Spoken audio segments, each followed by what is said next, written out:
कटक में मारवाड़ी संप्रदाय वोट भाजपा के साथ, चिंता में कांग्रेस और बीजेडी। 2024 साधारण चुनाव की मतदान तारीख नजदीक आते आते चुनावी हलचल जोर से बढ़ रही है।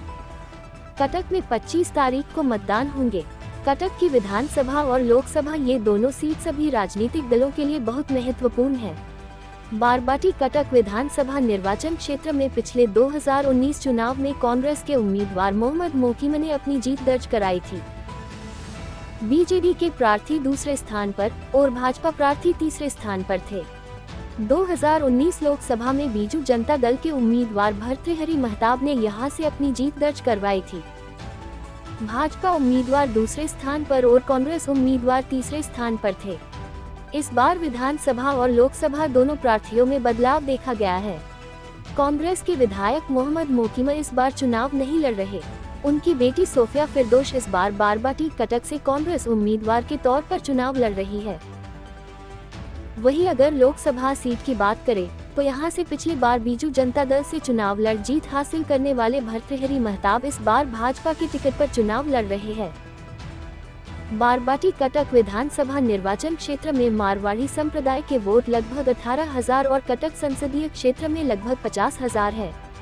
ये वोट किसी भी उम्मीदवार को विजयी बनाने में एक प्रमुख भूमिका रखते हैं। विशेषकर बारबाटी कटक विधानसभा निर्वाचन क्षेत्र में मारवाड़ी संप्रदाय के 18,000 वोटों की एक अहम भूमिका है। चुनाव में हार जीत में यह वोट निर्णायक है। पिछले 2019 के चुनाव में इस संप्रदाय के ज्यादातर वोट कांग्रेस प्रार्थी मोहम्मद मोकीम के पक्ष में गए थे। अधिकांश मारवाड़ी संस्थाओं ने प्रत्यक्ष और परोक्ष रूप से मोहम्मद मोकीम को समर्थन कर उनको विजय बनाने में प्रमुख भूमिका निभाई थी। उनके समर्थन में कई सभा समितियों का आयोजन किया था, परंतु इस 2024 के चुनाव में प्रमुख मारवाड़ी संस्थाएं और इनके पदाधिकारी इस बार भाजपा के लिए खुलकर प्रचार करते नजर आ रहे हैं।